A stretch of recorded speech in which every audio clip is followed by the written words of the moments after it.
de Fernando Upey, que es el doctor Emiliano Díaz. ¿Qué tal, doctor? Lucas Amerizo, buen día. ¿Qué tal, Lucas? Buen día. Saludos a todos. Gracias por atendernos, Emiliano.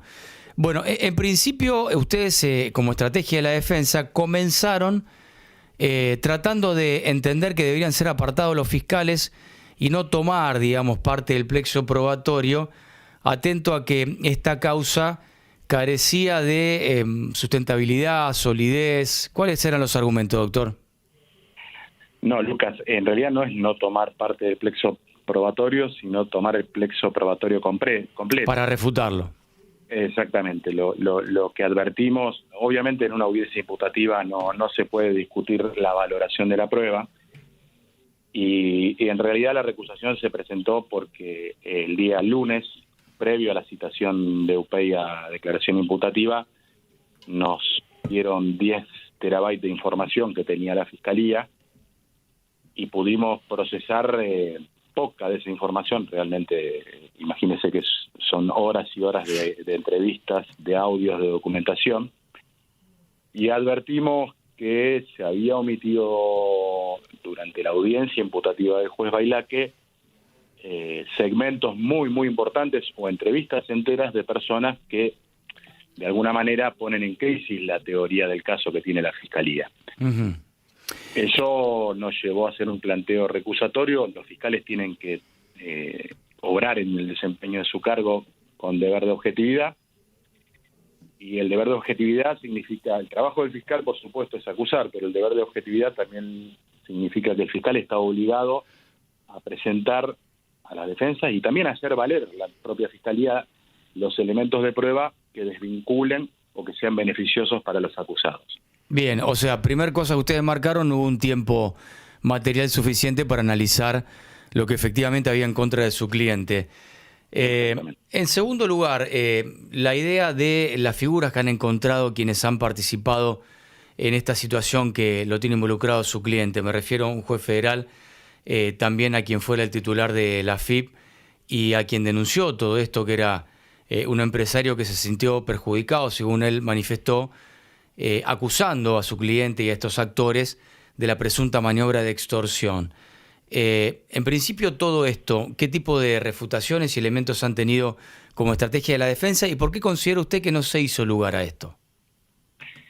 Mire, a nosotros, particularmente a mí, me llamó mucho la atención cómo se fueron sucediendo los hechos. Me llamó mucho la atención y lo expuse en la audiencia, que la única evidencia en contra de Upey fuera una declaración de Baudania, que tenía un interés concreto en negociar prontamente un acuerdo con la Fiscalía para reducir la pena que tenía en expectativa, que era una pena muy grande. Imagínense que Baudania está imputado por la Fiscalía por múltiples delitos y acordó con el Ministerio Público declarar lo que declaró para no ir preso. Y me llamó mucho la atención que a partir de allí se sucedieron una serie de hechos que me lleva a pensar o a suponer que esto está direccionado para conseguir alguna declaración de Upey. Y estos sucesos fueron, después de la declaración de Baudania, lo procesan a Iglesias y a Oneto, el socio de Iglesias, por lavado de activos, también en un juzgado federal. Luego de ese procesamiento, Iglesias se presenta y realiza una declaración, no es una denuncia. Él fue entrevistado por la Fiscalía y presenta una entrevista que, a mi entender, es una entrevista, es una declaración un poco incoherente, incongruente en sí misma. Existen muchísimas contradicciones. Y omite referir a un montón de otras circunstancias. Uh-huh. Y esta declaración la hace 6 años después de los supuestos hechos que denuncia. Uh-huh. Marcado esta cuestión de la imparcialidad que usted ha señalado recién al no cumplir con este requisito, y atento a cómo fue el desarrollo de toda la jornada de ayer, que se extendió hasta la noche, le han trabado a su defendido prisión preventiva por 90 días y una caución, un embargo de 1.500 millones de pesos por aquello de los recursos en cuanto a entender que tendría los elementos su defendido de poder entorpecer el desarrollo del proceso. ¿Cómo sigue la estrategia de defensa? Eso no se lo puedo decir, Lucas. Uh-huh. De todos modos, ¿hay alguna otra instancia más allá de los 90 días que ustedes van a solicitar? Por supuesto, no, nosotros no vamos a solicitar 90 días, pero por supuesto entendemos que el juez resolvió según su criterio, y si estamos disconformes con lo que resolvió, tenemos la instancia de revisión y también luego eventualmente tendríamos la instancia de casación. Uh-huh. El juez resolvió según su criterio, nosotros tenemos ahora la posibilidad de que eso sea revisado en otra instancia y también en casación. Bien, lo último, hay elementos que se han señalado que no existieron por allí, hizo un poco de ruido mientras seguíamos este acontecimiento en horas de la tarde sobre el famoso encuentro en un quincho, con un menú el cual daría a entender que por las características de su defendido, certificado médico mediante, jamás pudo haber asistido porque entiendo que había paella y Upey es alérgico a los pescados. Eso es una nota de color, Lucas. Hay elementos de mucho mayor peso. O sea, yo entiendo que es un dato interesante, pero acá lo importante es que, por ejemplo, Iglesias declaró que fue la primera reunión con Upey donde supuestamente le exigió dinero para acordar una salida más rápida de su situación procesal con el juez Bailaque, con su amigo de toda la vida, Eduardo Lagos. Y Eduardo Lagos, cuando lo entrevista a la Fiscalía, da una versión completamente distinta, donde dice que no se habló de dinero, que él no sabía que Upey era amigo de Bailaque, que se enteró recién ahora. A ver, yo no voy a hacer un juicio de valor. Entiendo que Iglesias también quiere arreglar su situación procesal y Oneto también quiere arreglar su situación procesal. Pero la realidad es que la evidencia y todo lo que tiene la Fiscalía, que no mostró ayer, que se negó a mostrar ayer, es muy contundente en el sentido de que lo que relata Iglesias y la teoría del caso que presenta de la Fiscalía no tiene ningún asidero, uh-huh. Tiene grandes grietas, grandes huecos. Uh-huh. Bien, planteado esto y atento por supuesto a que usted está ejerciendo la defensa y estás argumentando, digamos, cuáles son los elementos de consideración, también es cierto que hay un juez federal, que es el doctor Rodríguez da Cruz, que hizo esta disposición preventiva. Insisto con esto, ¿no? ¿Cómo sigue el proceso hacia adelante, según su criterio? El proceso hacia adelante sigue ahora con los recursos que hay que interponer respecto de las resoluciones que se adoptaron ayer, uh-huh. Y eventualmente insistiendo en que se valore integralmente la prueba, ¿no? Que no, uh-huh. No presenten un cuadro recortado, sesgado de la evidencia que tienen.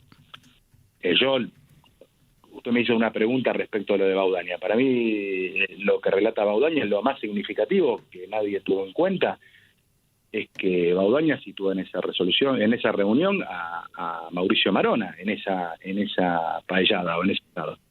Y Mauricio Marona, un periodista intachable, a nadie se le puede ocurrir que adelante de un periodista como Mauricio Marona, 3, 4 personas se van a confabular para perjudicar a otra persona que supuestamente iba a tener una carrera inexistente a la presidencia del directorio de San Cristóbal.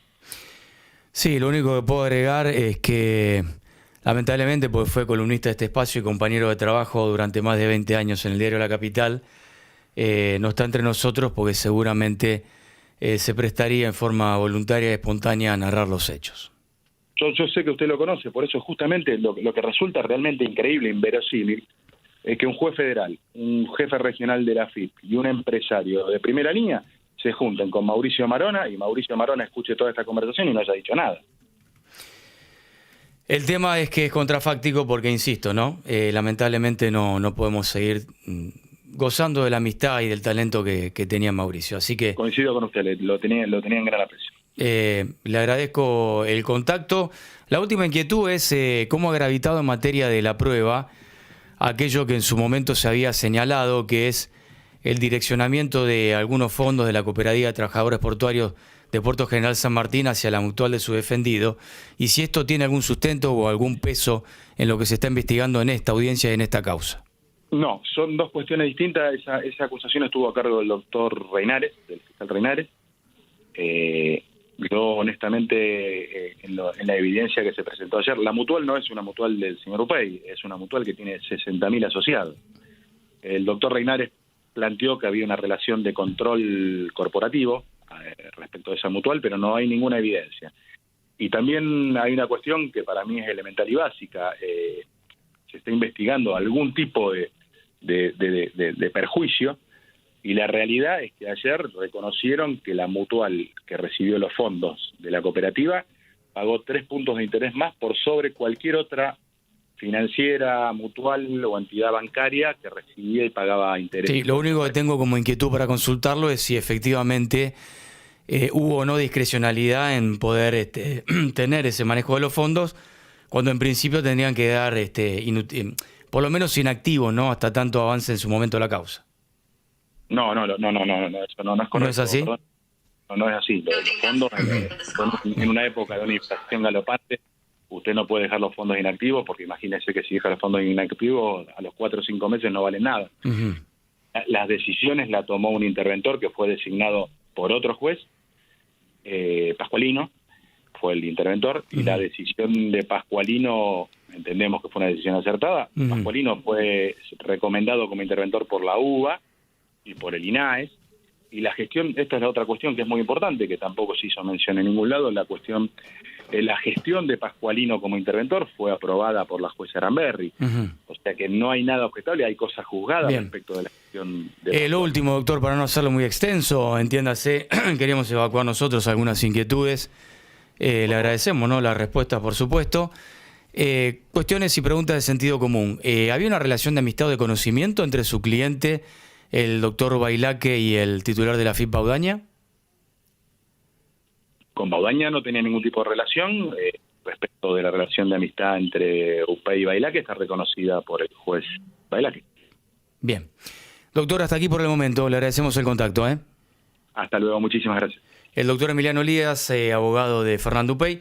Insisto, el doctor Eduardo Rodríguez da Cruz, juez federal, dispuso ayer entrar a la noche ya la prisión preventiva del financista y una caución, un embargo de 1.500 millones de pesos.